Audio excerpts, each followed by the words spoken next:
Let's see how to change the default file format when saving in Microsoft Word. First off, we want to open our document. And as you can see right here, we have our document ready. Now, to change the save setting, simply click on the File tab.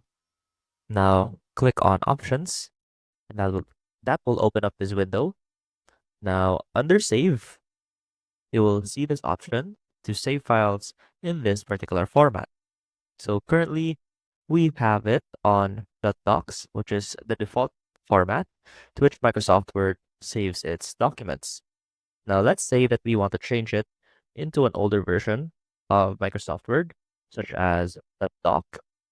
Now simply click on that. Now click OK.